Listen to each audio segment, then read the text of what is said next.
আমি শাহিন তাজ, প্রভাষক, বাংলা, মুসলিম বালিকা উচ্চ বিদ্যালয় ও কলেজ। অনলাইন ক্লাসে সবাইকে স্বাগতম। আশা করি তোমরা যে যেখানে আছো স্বাস্থ্যবিধি মেনে ভালো আছো। করোনার এই মহামারীকালে আমাদেরকে যথেষ্ট সচেতন হতে হবে। সেই সচেতনতার জায়গা থেকেই শুরু হয়েছে অনলাইন ক্লাস। মুসলিম বালিকা উচ্চ বিদ্যালয় কলেজ সেই অনলাইন ক্লাসে যোগ দিয়েছে। আশা করি তোমরা সবগুলো ক্লাস যথেষ্ট মনোযোগের সাথে ধৈর্য ধরে করবে এবং তোমাদের যে পাঠ গ্রহণ কার্যক্রম সেটিকে ত্বরান্বিত করবে।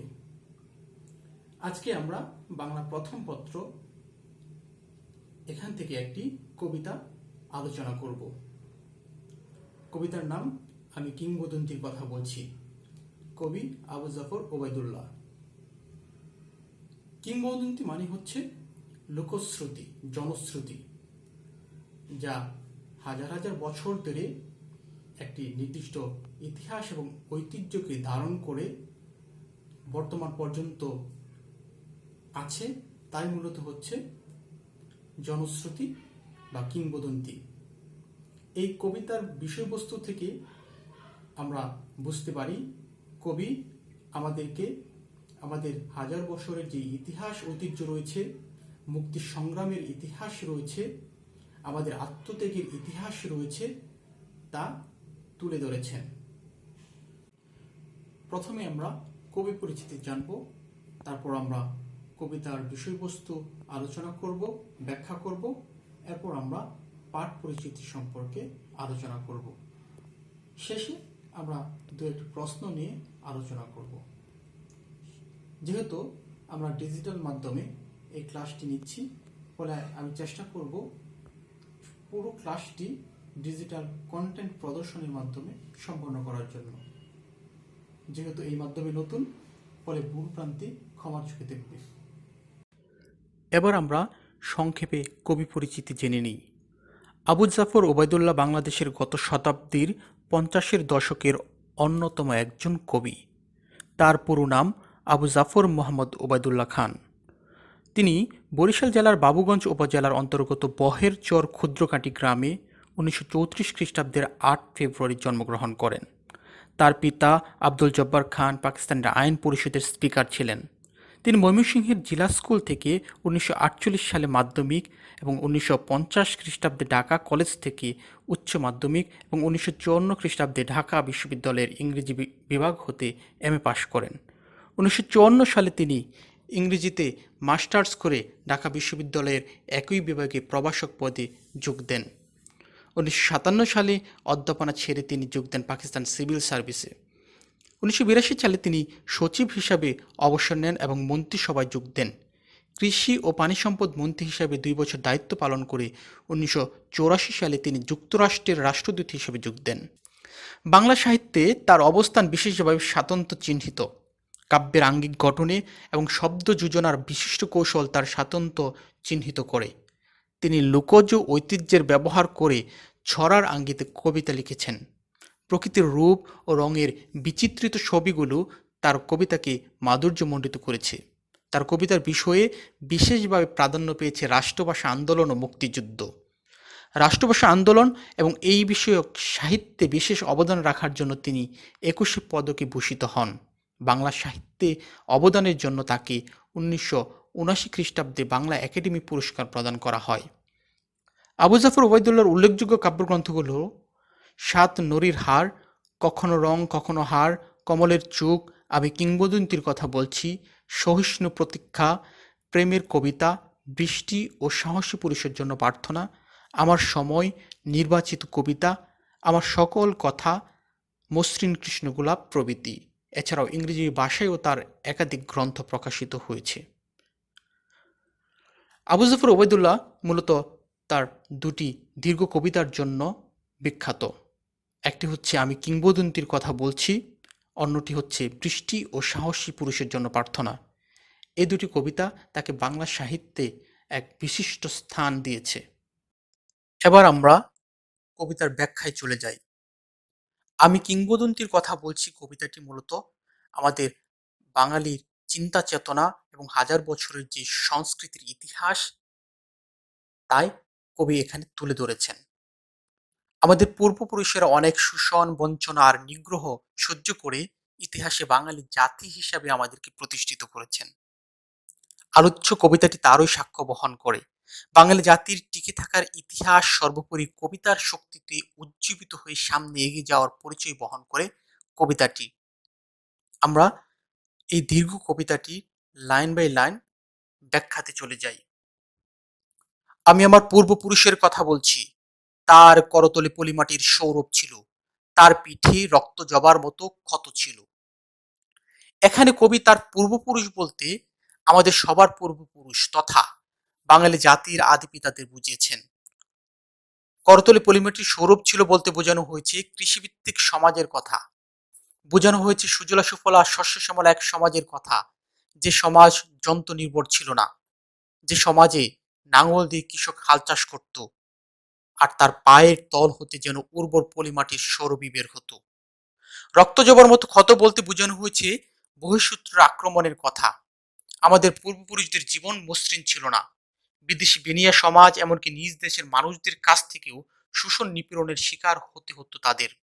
আর আক্রমণটা হতো পেছন থেকে, কারণ আক্রমণকারীরা ছিল কাপুরুষ। সম্মুখ সমরে বাঙালিদের রুখে দেওয়ার সাহস তারা মোটেও রাখত না, তাই পিঠে রক্ত জবার মতো লাল ক্ষতের কথা বলা হয়েছে।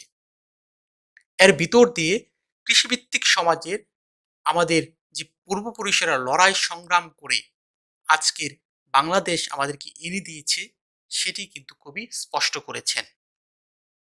তিনি অতিক্রান্ত পাহাড়ের কথা বলতেন, অরণ্য এবং সাপদের কথা বলতেন, পতিত জমি আবাদের কথা বলতেন। তিনি কবি এবং কবিতার কথা বলতেন। কবির কবিতাটি মাটির কাছাকাছি মানুষদের নিকট উৎসর্গকৃত। তারা অতিক্রান্ত করতেন পাহাড়, অরণ্য, এমনকি হিংস্র পশুর আবাসস্থল। তারা পতিত জমি আবাদ করে সবুজ শ্যামলে ফুটিয়ে তুলতেন। তারা বলতেন কবি এবং কবিতার কথা। প্রত্যেকেই যেন এক একজন কবি, আর তাদের লেখা কবিতাই যেন আজকের ইতিহাস।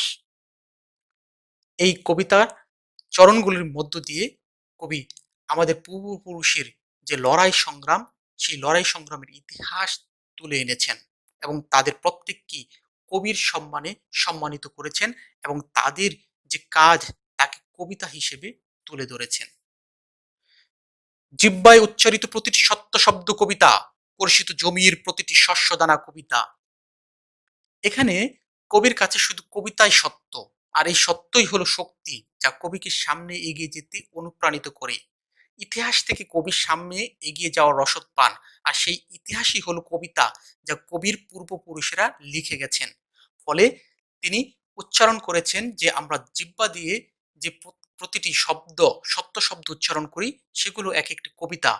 এবং আমরা যে জমি কর্ষণ করি, প্রত্যেকটা শস্যদানা ফলায়, তাও এক একটা কবিতা। এর ভিতর দিয়ে আমাদের সেই ইতিহাস, সংগ্রামী ইতিহাস যা আমাদের পূর্বপুরুষেরা লিখে গেছেন, তা কবি স্পষ্ট করেছেন।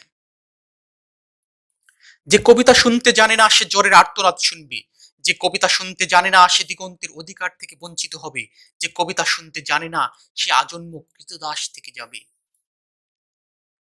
কবিতা শুনতে না চাওয়া মানুষগুলো জ্বরের আর্তনাদ শুনবে। জ্বরের আর্তনাদ রূপক অর্থে ব্যবহৃত হয়েছে, যার প্রকৃত অর্থ হলো কষ্টের আর্তনাদ। আর সে হবে দিগন্তের অধিকার বঞ্চিত, তার অর্থ হলো সে স্বাধীনতার স্বাদ ভোগ করতে পারবে না, আজন্মই কৃতদাস থেকে যাবে। কারণ কবিতা হচ্ছে সেই ইতিহাস, যে ইতিহাসকে ধারণ করে আমাদেরকে সামনে এগিয়ে যেতে হবে। ফলে কেউ যদি সেই ইতিহাস থেকে শিক্ষা না নেয়, তাহলে তারা সত্যিকার অর্থেই আজন্ম কৃতদাস থেকে যাবে। আমি উচ্চারিত সত্যের মতো স্বপ্নের কথা বলছি, উনুনের আগুনে আলোকিত একটি উজ্জ্বল জানালার কথা বলছি। সচরাচর জানালা আলোকিত হয় সূর্যের আলোয়, কিন্তু এখানে উনুনের আগুনের কথা বলা হচ্ছে রূপক অর্থে। বাস্তবিক অর্থ হলো বদ্ধ জীবন থেকে মুক্ত জীবনের প্রত্যাশা। উনুনের আগুন একটি বদ্ধ জীবন, আর এর আলোয় যখন জানালা উজ্জ্বল ও আলোকিত হয়, তখনই মুক্ত জীবন লাভ করা সম্ভব হয়। এটি একটি প্রতীকী উচ্চারণ। কবি এর ভিতর দিয়ে আমাদের যে মুক্ত জীবনের বা স্বাধীনতার লাভের যে স্পৃহা, সেটি কিন্তু ফুটিয়ে তুলেছেন। উনুন হতে প্রজ্বলিত আগুন চারদিকে ছড়িয়ে যায় মুক্তভাবে, স্বাধীনভাবে। সেই স্বাধীনভাবে যে বিচরণ করার স্পৃহা আমাদের মনে জাগ্রত, তাই কিন্তু কবি এখানে ফুটিয়ে তুলেছেন। আমি আমার মায়ের কথা বলছি, তিনি বলতেন প্রবহমান নদী যে সাঁতার জানে না তাকেও ভাসিয়ে রাখে। এখানে বলা হয়েছে যে সাঁতার জানে না তাকেও নদীর ঢেউ ভাসিয়ে নিয়ে যায়।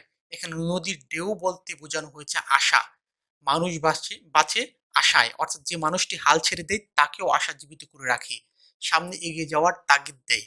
আর কবি সেখানে সেই আশার কথা বলেছেন, যে আশাটি আমাদেরকে স্পষ্টতই বড় মানুষ হতে সবসময় আমাদের সামনে একটা সত্যের মতো এগিয়ে নিয়ে যাওয়ার জন্য, আমাদেরকে লড়াই করার জন্য জাগিয়ে রাখে।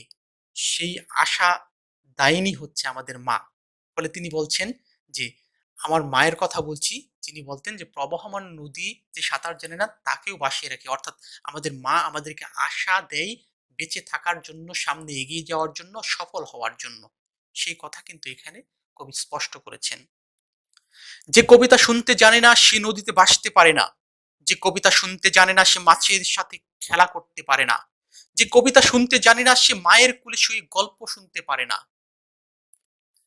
এই লাইনটির ব্যাখ্যায় আমরা চলে যাই। একটা মুক্ত জীবন যেভাবে থাকে, নদী আর মাছের সাথে সখ্যতা, মায়ের কোলে শুয়ে গল্প শোনা, এসব কিছু সম্ভব হতো না যদি না একজন মানুষ কবিতা না শুনতে পারে, অর্থাৎ পরাধীনতার শেকল থেকে বেরিয়ে না আসতে পারে, যেটা পেরেছিল আমাদের পূর্বপুরুষেরা দীর্ঘ সংগ্রামের মাধ্যমে। তাহলে কবিতাকে এখানে কবি রূপক অর্থে কিন্তু স্বাধীনতার সাথে তুলনা করেছেন, কারণ কবিতা আমাদেরকে স্বাধীনতা দেয়।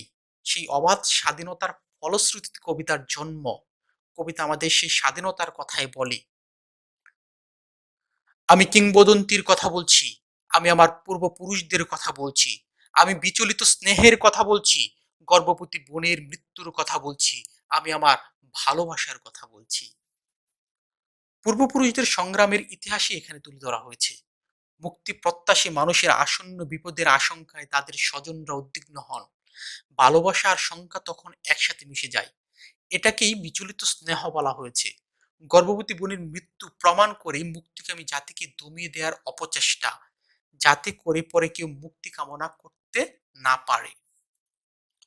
ভালোবাসা দিলে মা মরে যায়, যুদ্ধ আসে ভালোবেসে, মায়ের ছেলেরা চলে যায়, আমি আমার মায়ের কথা বলছি।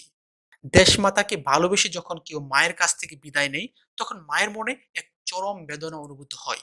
সেই বেদনা আরো দীর্ঘায়িত হয় যখন তারই ছেলে মেয়ে যুদ্ধে মারা যায়।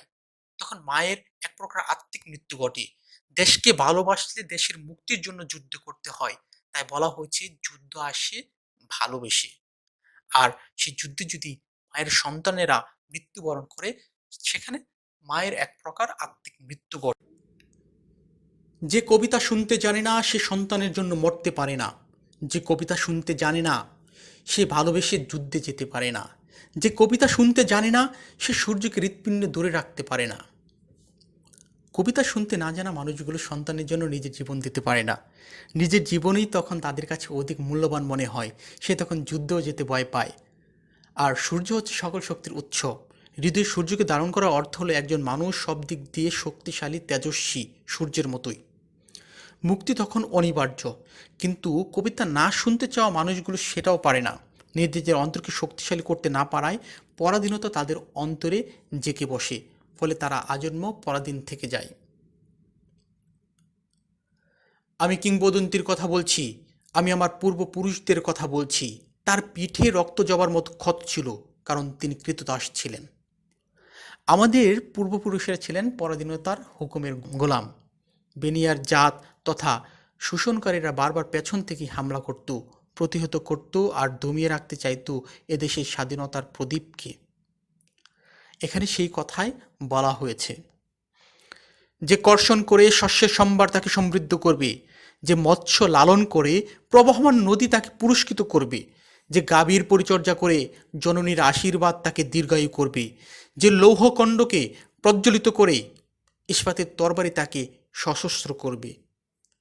এখানে পরিশ্রমের যে অপার মহিমা রয়েছে তার সম্পর্কে বর্ণনা দেওয়া হয়েছে। কেউ যদি জমিকে কর্ষণ করে তাহলে সেই জমি তাকে ভালো শস্যের সম্ভারে সমৃদ্ধ করবে, আর কেউ যদি মৎস্য লালন করে তাহলে প্রবাহমান নদী তাকে পুরস্কৃত করবে, অর্থাৎ অনেক বেশি মাছ পাবে সে। আবার কেউ যদি গাভীর ভালো পরিচর্যা করে তাহলে জননীর আশীর্বাদ তাকে অনেক দিন বাঁচিয়ে রাখবে।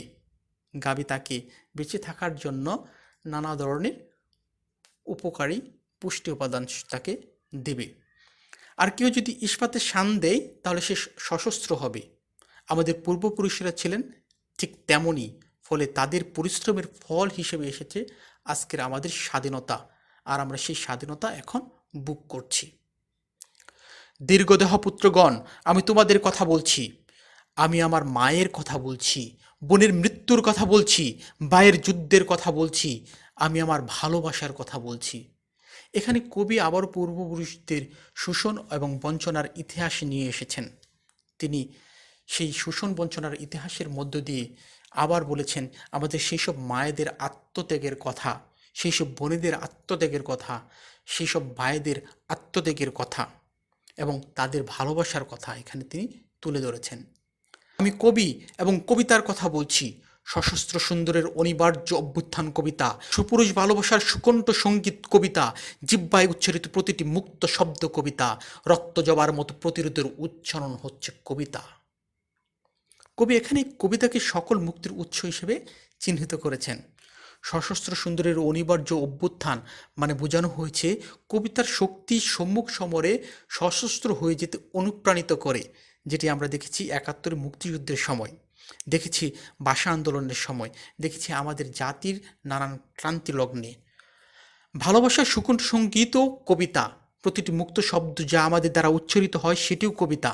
এখানে কবিতা হয়ে উঠেছে মুক্তি, প্রতিরোধ এবং জাতীয়তাবোধের প্রতীক, এবং কবি এই কবিতার ভিতর দিয়ে সেই কথায় আবার উচ্চারণ করেছেন। আমরা কি তার মতো কবিতার কথা বলতে পারবো? আমরা কি তার মতো স্বাধীনতার কথা বলতে পারবো? এখানে কবি একটা প্রশ্ন রেখে গেছেন আমাদের কাছে। সেই প্রশ্নটি হচ্ছে, পূর্বপুরুষেরা নানা শোষণ বঞ্চনা স্বীকার করে যে স্বাধীনতা ও মুক্ত বাতাস আমাদের উপহার দিয়ে গেছেন, আমরা কি তা অক্ষত রেখে সামনে এগিয়ে যেতে পারবো? আমরাও কি পারবো কবিতার শক্তিতে জ্বলে উঠতে? আমরাও কি পারবো কবিতার শক্তিতে উজ্জীবিত হতে? আমরাও কি পারবো যদি ভবিষ্যতে কোনো দুর্যোগ আসে তাহলে একই রকমভাবে আমাদের পূর্বপুরুষদের মতো স্বাধীনতার কথা বলতে? আমরা এখানে প্রতীক হিসেবে নিতে পারি বঙ্গবন্ধু শেখ মুজিবুরের কথা। জাতির জনক বঙ্গবন্ধু শেখ মুজিবুর রহমান আমাদেরকে ১৯৭১ সালে যে মহান মুক্তিযুদ্ধ হয়েছে সেখানে নেতৃত্ব দিয়ে আমাদের স্বাধীনতা উপহার দিয়ে গেছেন।